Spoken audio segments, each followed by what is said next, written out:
I think I said we would start with chapter 19. Actually, when I looked at my notes, it was right at the end of chapter 18. So we'll start and review through that. We should get through the end of 19 today without too much trouble. And as a reminder, we'll finish Luke, I would think, by the end of September, middle of October, something like that.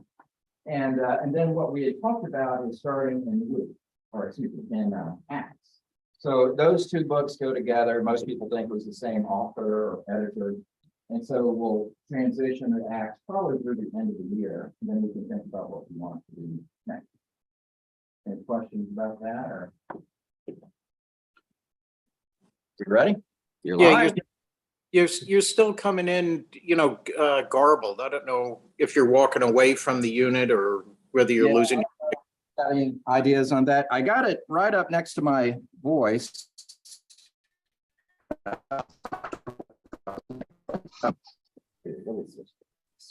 Run it.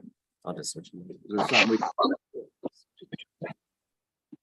Andy can hear you really good. Did the battery die again? Okay. Okay, here we go. That's at least in the room. Let's see if there's something we need to do.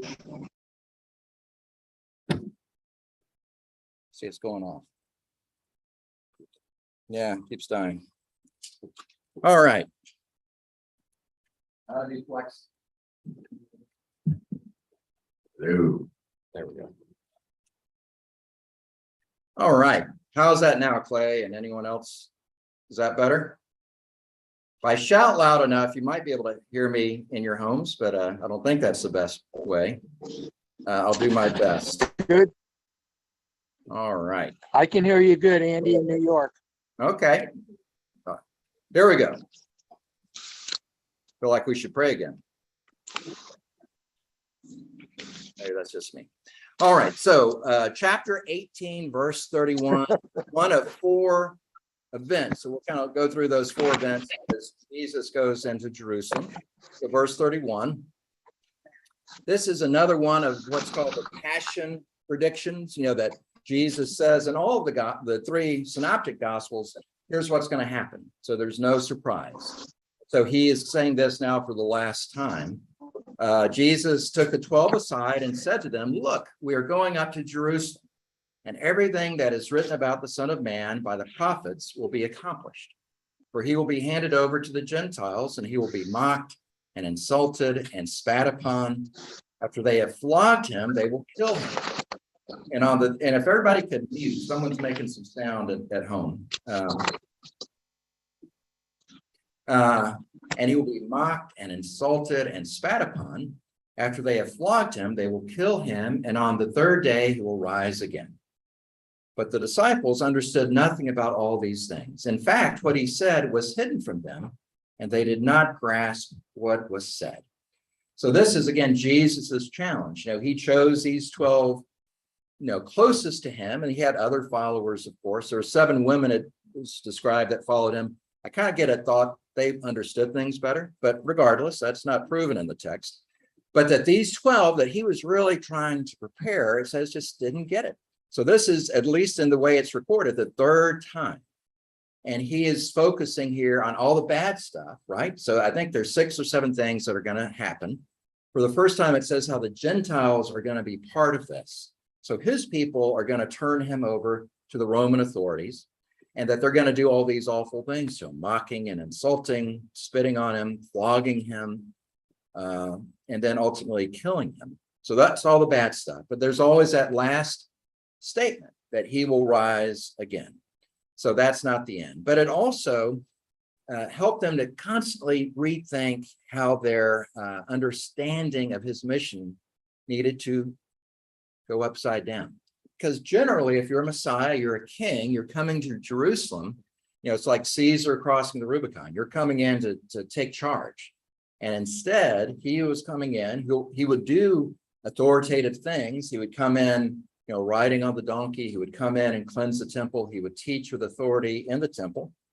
But he would also end up in what he had predicted in terms of that law. So he would not be a king in any common understanding of a king.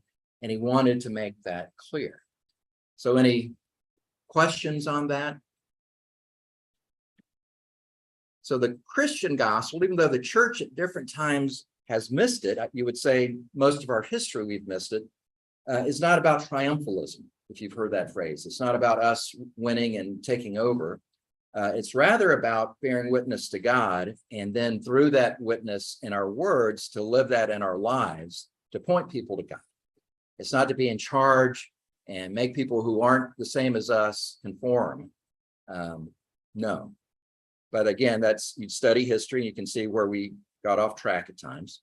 So the next of the four things leading into Jerusalem, again, he's approaching Jericho. So this commercial, not a big area, but a place with a lot of business and traffic. There's a blind man who was sitting by the roadside who's begging. So a common occurrence, someone who would beg for alms. And this man, though he couldn't see, heard a crowd going by, and he asked what was happening. And they told him Jesus of Nazareth is passing by. And by this time, he's been in some type of ministry and gotten a reputation, a few years, we don't know exactly. And the man knew Jesus had this reputation for healing. He shouted, Jesus, son of David, have mercy on me. And then, like what often happens, these are the people following Jesus or around Jesus. They tell him, shut up. You need help.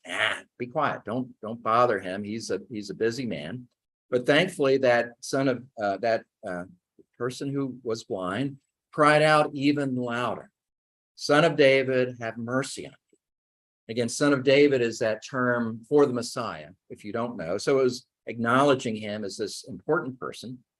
And Jesus, like he does in some of his other miracle stories while he's in a crowd, he stands still. And he kind of looks around. He orders a man to be brought to him. And as the man came near, Jesus asked, what do you want me to do for you? This is something Jesus does with miracles. It seems odd. I want to be able to see, but he gives the agency to the man. Tell me. Let's have a relationship that you tell me what you need, and then I respond. And so the man says, again, as we would expect, Lord, let me see again. And Jesus does the receive your sight. Your faith has saved you. The word for save means healed, made you whole. And immediately the man regained his sight and followed him, glorifying God. And all the people, when they saw it, praised God. So like a lot of these miracles, when they occur, it gets people's attention, especially those, healing miracles where it's obvious something's changed. This man probably had been at this crossroad in Jericho for years, begging for alms. People knew he was blind, probably knew his family. And when he could see, that got everyone's attention so that they began to follow him. And the crowd that was already large got larger. And again, as you can imagine, the Palm Sunday setting, they're moving closer to Jerusalem. And now there's even more buzz, all that Jesus has done. And now right outside, in a sense, of Jerusalem, this great healing. So that's the second step. So the prediction of his death, this encounter with a blind man. Let me pause for a minute before we get to Zacchaeus. Any questions about those first two sections? Oh, I'm sorry. It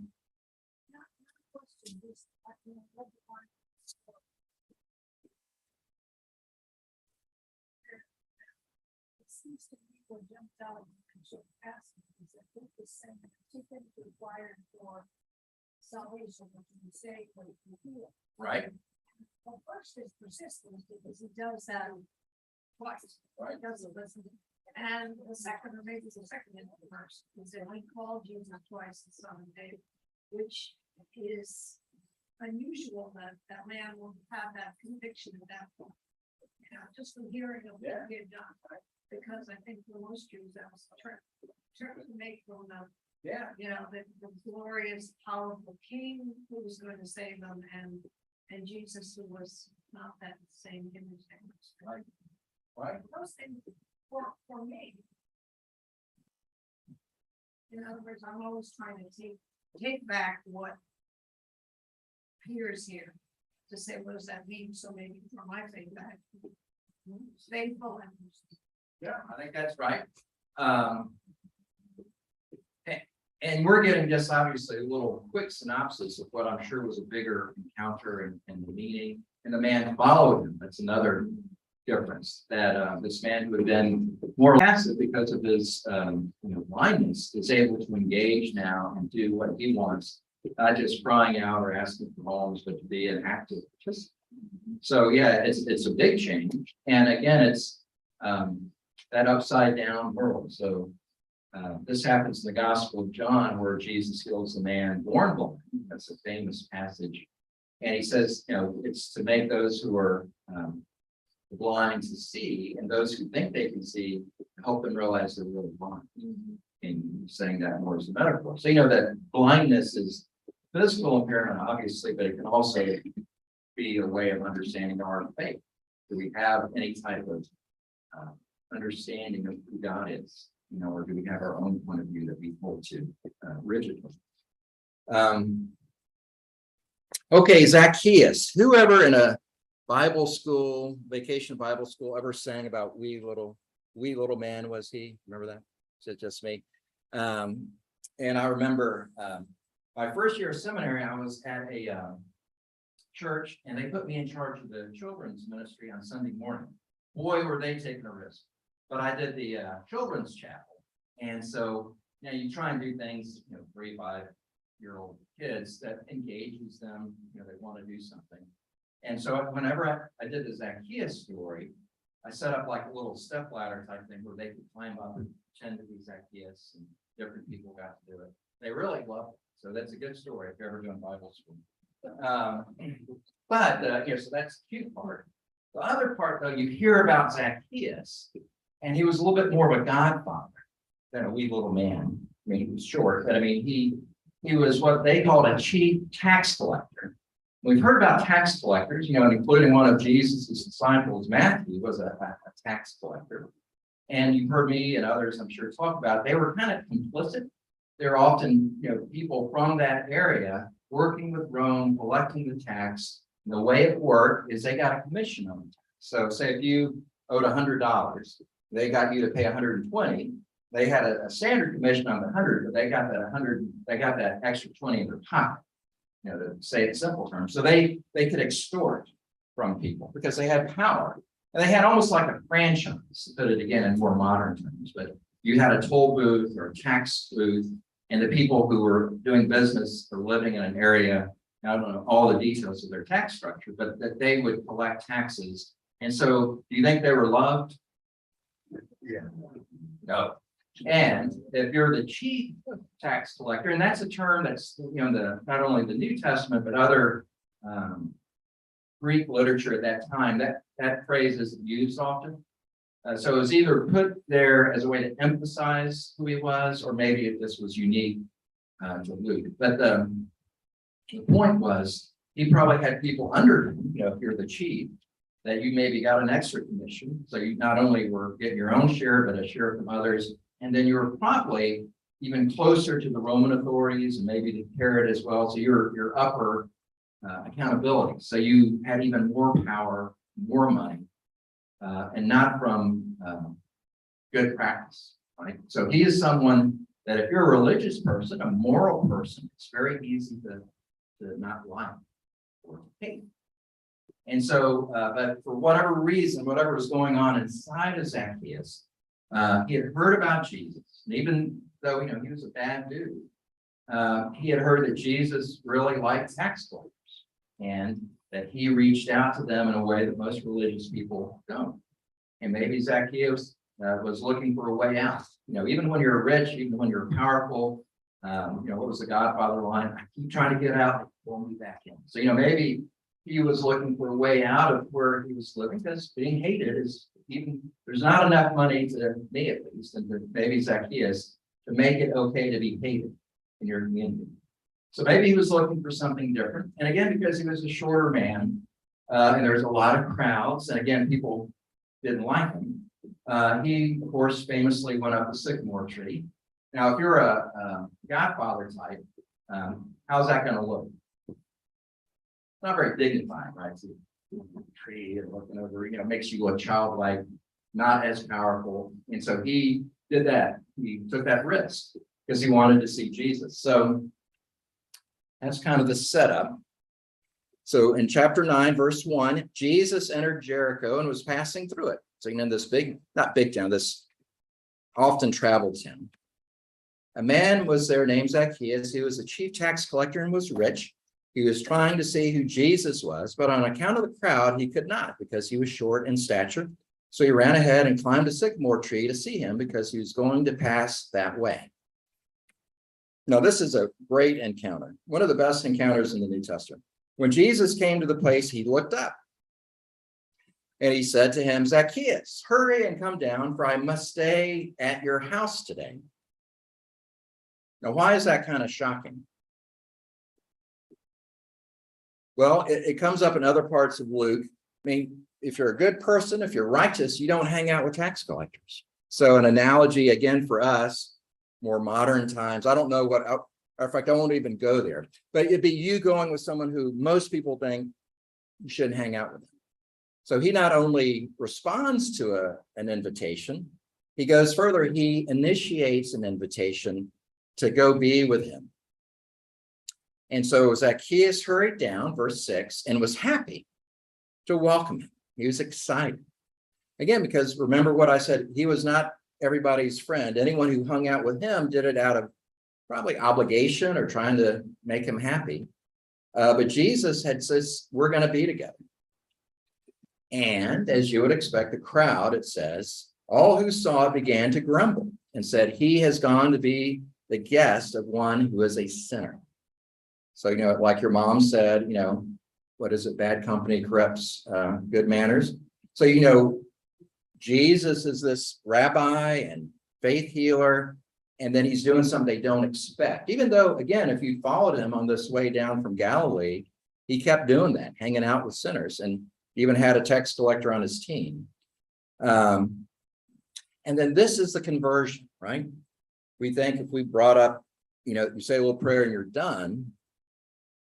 No.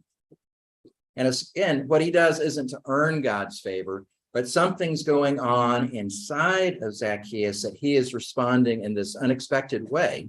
And we can go through the law and look at what he did. But he stood there and said to Jesus, said to the Lord, look, half of my possessions, Lord, I will give to the poor. And if I have defrauded anyone of anything, I will pay back 4 times as much. Then Jesus said to him, today salvation has come to this house, because he too is a son of Abraham. For the Son of Man came to seek out and to save the lost. So again, I know everyone knows Old Testament law, but if you don't, you could go and look in passages of Exodus and Leviticus and Numbers. And what do you do if you wrong somebody? So it could be, layers. So if you openly defraud someone, there's steps you're supposed to take to make it right. Jewish law is very practical that way. So there are things that you would do. One example, if it was not as big of a crime, you just pay back what you took wrongly in 20%. So that's a misdemeanor. But then if you've done something worse, that you pay it back and then times a multiplier times 4. So if I took $100, through bad means, I pay back the 100 times or plus 400 more. And that's kind of what is going on with Zacchaeus. He's making it right. He is not saying, I'm forgiven, yay, let's go to church. He's saying, no, I know God loves me. I am convicted and I'm filled with this joy that enables me to make things right. My healing is not just an emotional feel-goodism. It's a practical moral change in my life. Not to earn God's grace, but because of God's grace, just to get our theology right. And who knows how that would have played out? There's another famous encounter with a rich guy, right? You remember the rich young ruler is how it's often known. And he says, Lord, what must I do to inherit eternal life? And Jesus points him to the commandments. Do these things and you shall live. He says, well, what more? And Jesus said, well, one more. Sell all that you have, give the proceeds to the poor, and come follow me. And I've read things recently. It's not that he was fussing at the man. He's saying, well, if you want more, come follow me. There's more. Do what my disciples have done. Give it all up. Follow me. And the man went away sad. So, that was one encounter. turning the world upside down. For this encounter, the man takes the initiative and doesn't ask, but says, I'm going to follow the law this way, give away my, make good where I've done wrong, and then also give even more. And so I think he says, half of what I have. So, he negotiates a little bit, like half. But the point is, he's doing something tangible in response to God's grace.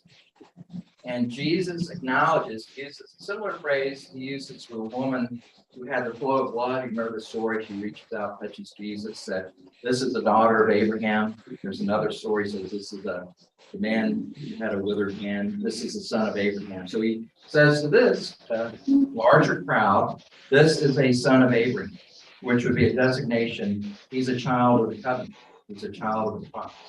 He is as much in the family as you are. Say if you remember the Pharisee and the publican, the guy who fasts twice a week and tithes, he's just as much part of the family. Which, if you're a religious person, is not always a friendly message, because you're turning the world upside down. So that's a lot about Zacchaeus. What thoughts, questions, observations? I feel like I'm going in and out. Am I going in and out? We've read 3 passages. Yep. And I'm fascinated the way Luke writes. What he's really done in these passages covered is discuss seeing. And seeing is much more than being able to perceive certain electromagnetic wavelengths in your brain. It is seeing is much more. Seeing is truly perceiving the reality that's around you, sort of a metaphorical thing.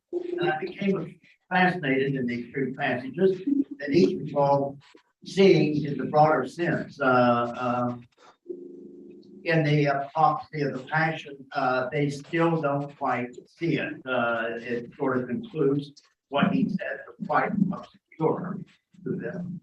And then we move on to the blind man in Jericho, and he does receive his sight, but he receives something more through faith. Receive your sight through faith has saved you. And finally, in this thing about Zacchaeus, where again back to sight, almost metaphorically, passage is he could not see him with the crowd. So, in a metaphorical sense, he's blind. And again, his faith gives him true sight. That's exactly right. Did Terry bring in the roster for y'all to sign? Okay. First day back stuff, sorry. No, I think I didn't bring it in. I saw Terry here earlier. I was hoping she brought it. Okay.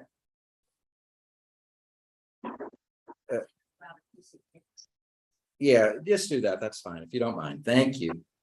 All right, now the next parable has 2 things at least to remember about it. One, I think it has a more famous counterpart, the parable of the talents. That one in Matthew.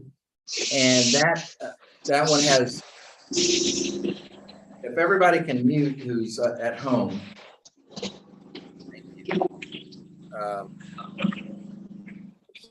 Help us know.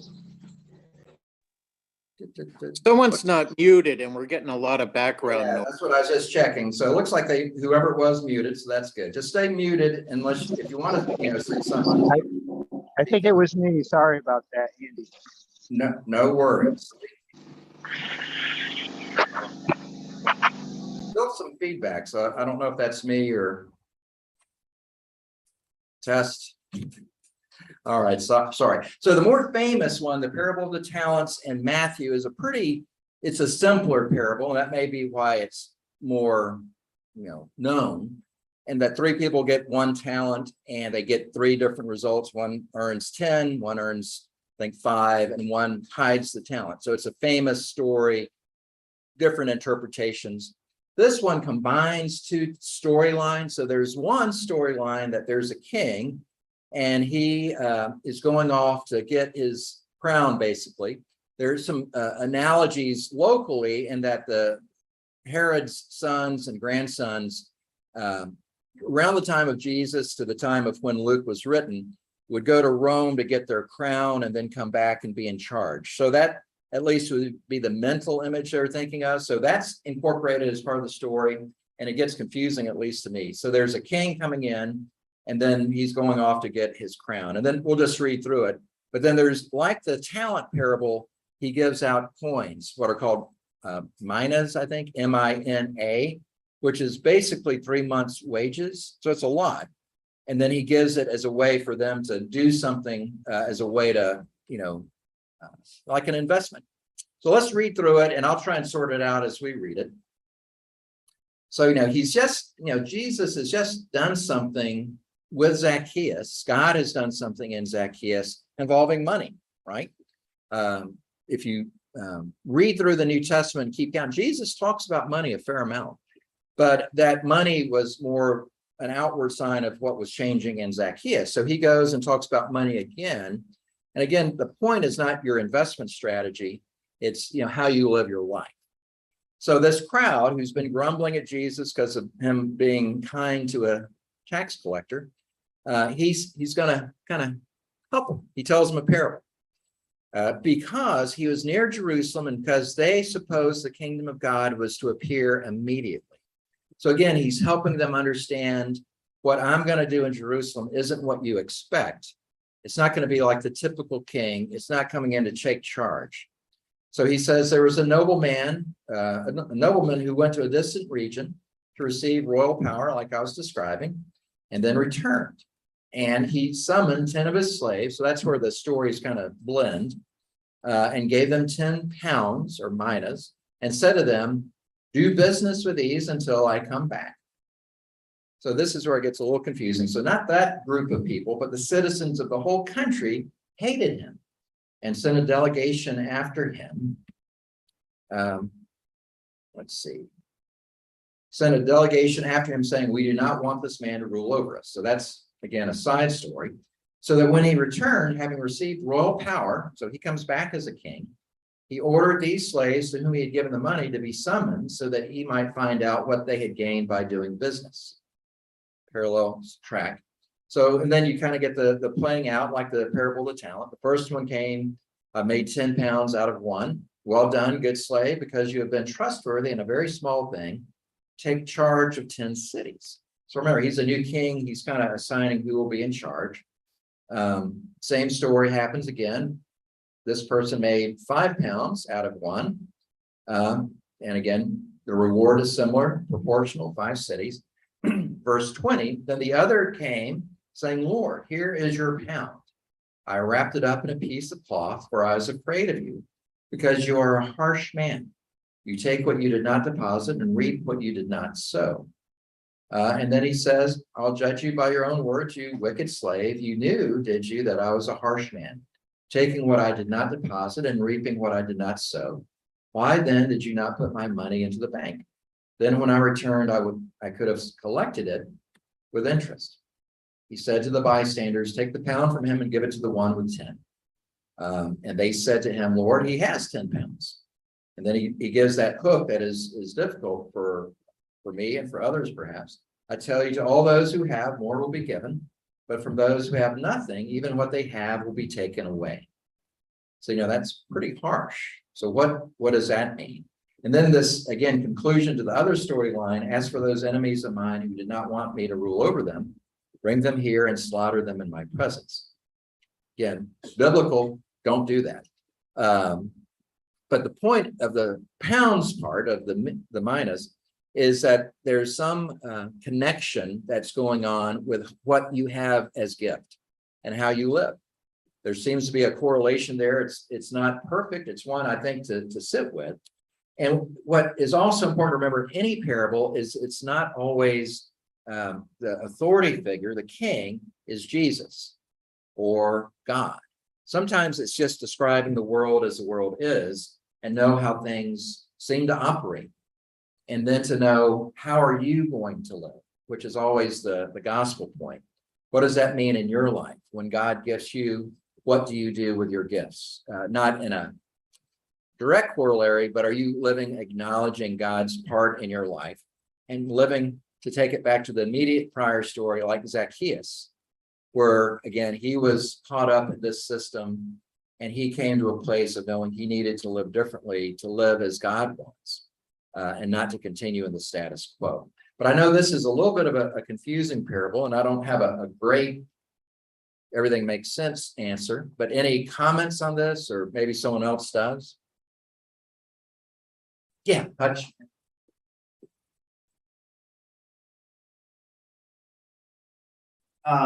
Obviously, there's a lot of Matthew here, or vice versa, but I became fascinated that Luke is included this business about the man of noble birth.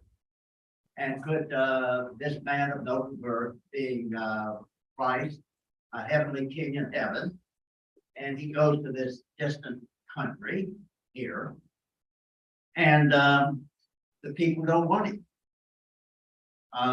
And then at the end, Christ concludes, or Luke, but as for my enemies who do not want me to be their king, referring to the Jews, I think, bring them here and execute them in my presence. It doesn't sound very Christ-like, but could Luke be referring to the revolt that occurred, destruction of the temple and mass slaughter that did take place? Yeah, could be. Yeah, we don't know for sure when Luke was written, but most scholars think it was after the destruction of Jerusalem. Remember, that's this huge kind of pivot point in the New Testament. So around 70 AD. And so what happened before and after? If you're putting a gospel together, it'd be easy to make that interpretation, and the church probably made that interpretation. But again, remember what I said, that the king is not always Jesus. It's like the parable of the unjust judge. Sometimes you're making some type of argument that isn't that direct correlation. You argue from the lesser to the greater and so forth. So yeah, if it doesn't feel like Jesus, I kind of look at it, maybe this isn't exactly the point to draw from it, but that there was some sense of how do you live your life, because you got to put it in the context of Zacchaeus. And whatever happens to those other folks, I don't think that's where we need to spend too much time, or to, God forbid, think we need to be the executioner of that type of judgment. But it's more, how am I living, and can I live in a different way? Yeah, when it comes to you. This makes me think of a struggle that I have in not only thinking of what do I do with my gifts, but my judgment of what other people are doing with their gifts, and the balance of, on the one, hand, divesting yourself of everything, all of your possessions and your wealth, etc., versus not, and how to balance that, and to non-believers or people that are struggling to talk about your faith, how to justify what you do and don't do with your gifts and with your material gifts, with your money, that sort of thing. That's something that I struggle with. Someone that's asking for a handout, do you give that to them or do you not? How you balance that, and how you make sure that you're doing what Christ wants. Yeah, those are all good questions. I think, at least in part, my understanding is the question's important, right? And I think if you're asking the question, you're in a good place. Sometimes when we don't ask questions, or when we just think we have the answers, that we get, in my opinion, get in a rut, and you're missing perhaps what Zacchaeus experienced, is to live life differently. So, he probably had a pretty nice life, right? He was wealthy. He probably had a nice house. He had servants. He had a good operation, it sounds like. And he radically changed because he wanted something more. And so, yeah, for each of us, I'm assuming there are no gangsters in here, but for each of us, we need to know our story and know it in the sight of God, to pray. And it doesn't mean we're all, going to do a Marie Kondo to the extreme, but it does mean, what can I do differently because of my faith in God, that makes room, like I said earlier about the Magnificat, makes room in my life for God in a different way. Because the challenge when you're well off is sometimes you're more concerned with other things. It's typically just accurate. So Just know God's saying something, even things like this parable, which to me at least are difficult, to help raise a question for us to sit with and pray about and see, what does this mean for me? I guarantee it's not to go kill people. So that's the wrong takeaway. But what does it mean? So, did I see a hand? Okay. How do I lose 10 pounds? Gonna be here all week, right? If you didn't hear online, how do I lose 10 pounds? I think almost every human being says that, right? Anyway. So this is our Palm Sunday passage. So coming up on verse 28. And, it's one we hear often. We bless the palms, we go in, we do our liturgical representation. But you got to remember, this was chaotic. And has anyone been to Jerusalem here? So a lot of you have. And so that entrance in it, again, imagine 2,000 years ago, you have this person, this rabbi, some thought might be the Messiah, has done miracles that some of them have even seen, or they're gathering because they've talked about him, and they're all kind of, talking to each other, that, this is going to be his entrance. And there's some Old Testament prophetic words pointing to this entry. And it was even done liturgically with the kings when Judah was independent, of entering Jerusalem on a donkey in this both kind of a humble way, but also you would know, because it was the way the king was brought in to be anointed king, this is a king. So it's both this dependence on God, but also this sense of, still have the authority of being king. So Jesus, they had come near, they're right on the edge of coming in. They're in Bethphage near Bethany at the Mount of Olives, which will come up. This kind of seems to be his camp. He goes out in and out of the city, and that would be kind of his righteous hideout. He sent some disciples ahead, go into the village, basically get our colt. And it seems like perhaps he knew somebody, or whatever reason that this person would allow his colt to be taken, these two disciples go and get it. And Jesus has an answer. If someone asks, just say the Lord needs it. So that happens. So they go and they get the colt, they bring it to Jesus.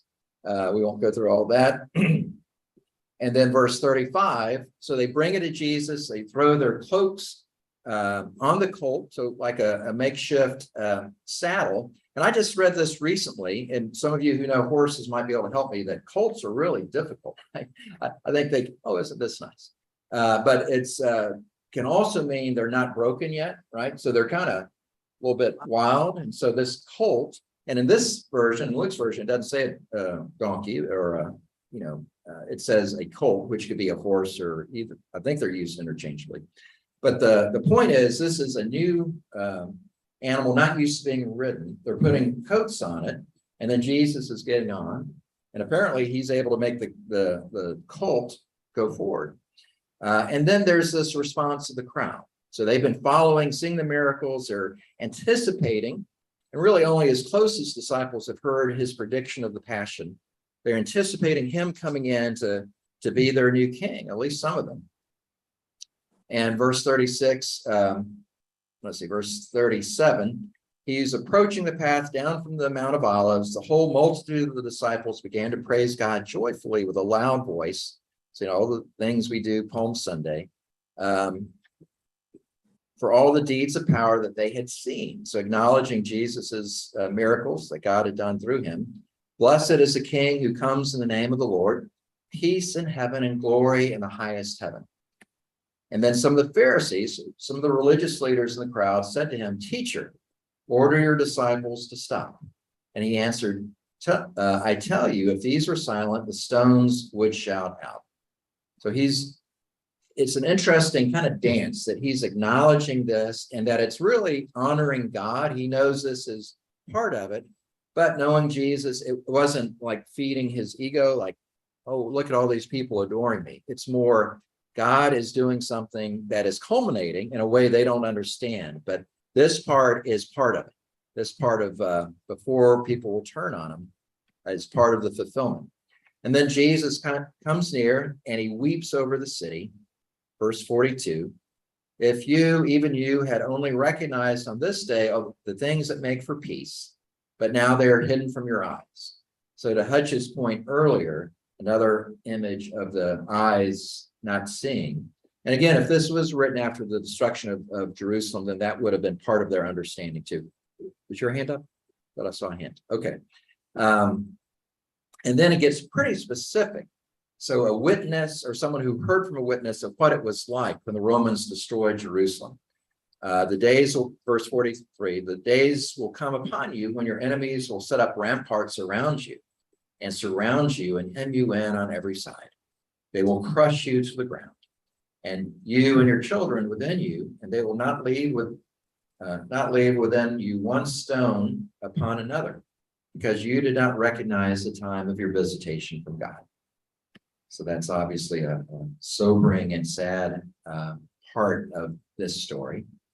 And then Luke gives a pretty short version of the famous cleansing of the temple scene, that he enters the temple, and Jesus, verse 45, begins to drive out those who are selling things. And he gives like a prophetic, that prophets in the Old Testament would often do an action and then say what this action meant. And so what Jesus does is he drives out those who are selling.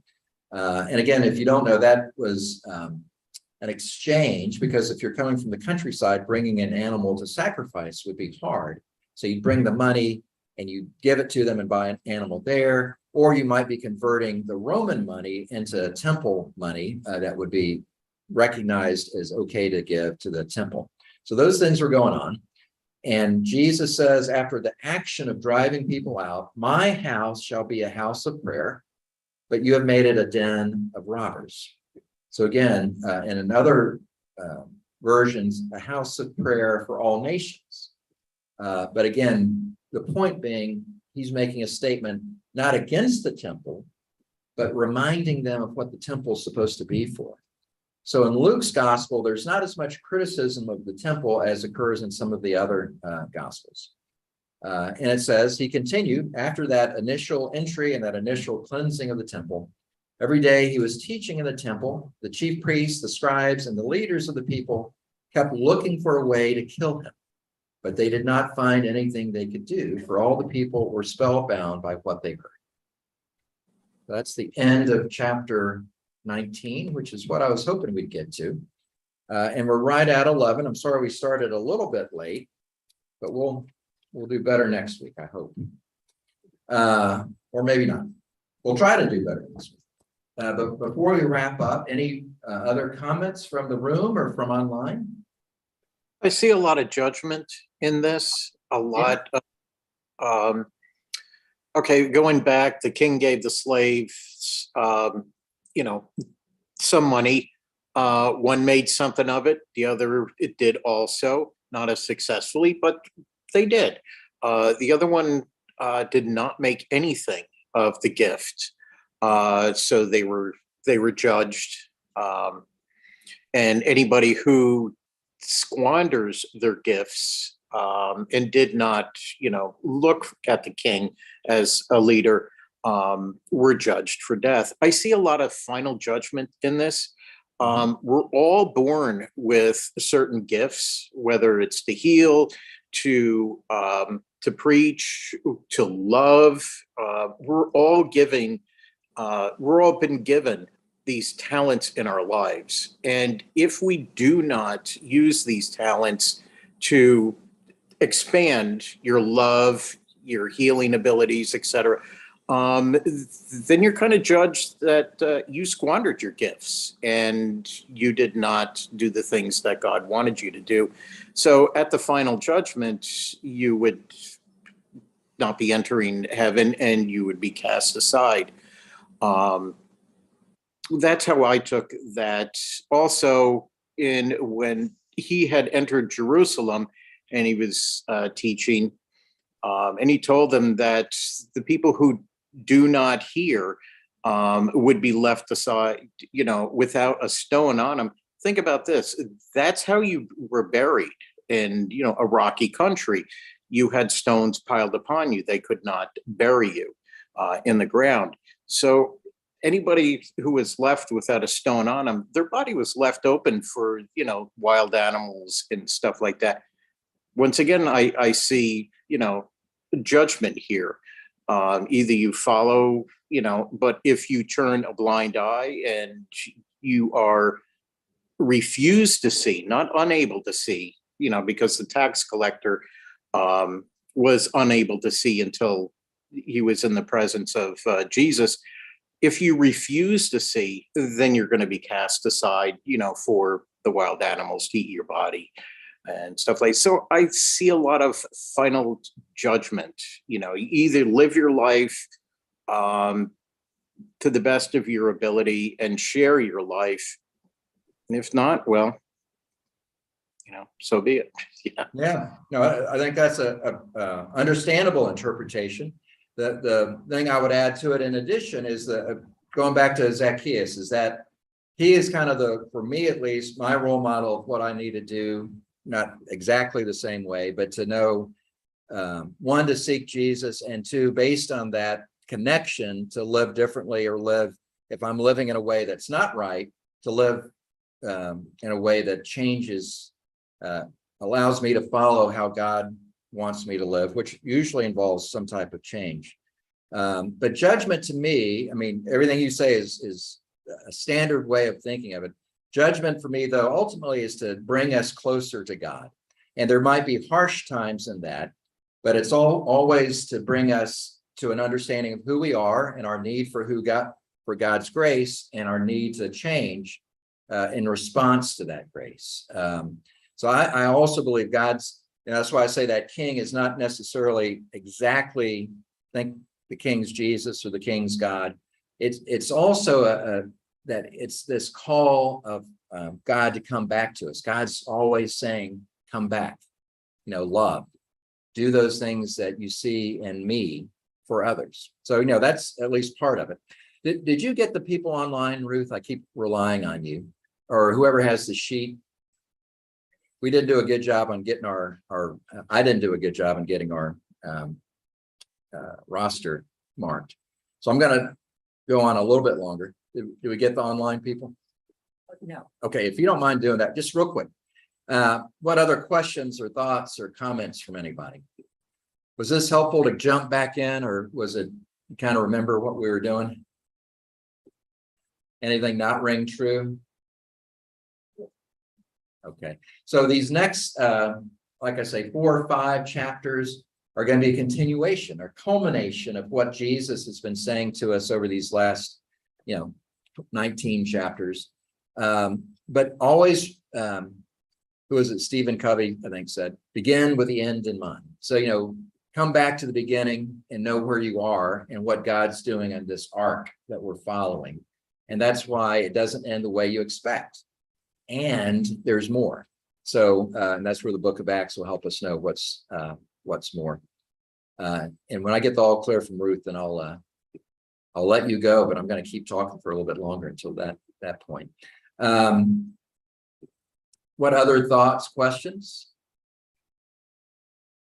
What I would suggest, and do whatever you want, it's not a bad idea. I didn't give this out as homework, how I like homework, but sit down if you have a chance and read the book of Luke, and try and do it like you'd be reading a novel. So pick it up, it'll take you about an hour or so. If you need to put it down, do it the next day, do it over a few days or a week, whatever. But again, when you do it as best you can over 1 or 2 seatings, you feel it different.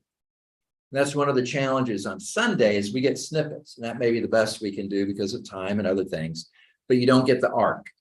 So, it'd be like reading a good novel and you're just reading a chapter or half a chapter of a really good novel. You may not get the point, may get some good insights, or boy, that guy knows how to turn a phrase, but you're not getting the point. So try and do that if you can. We good, Ruth? Got to give Ruth a bonus. Sorry. All right. Well, y'all have a good rest of the week. Hope to see you if you can make it on Sunday, and go in peace to love and serve the Lord.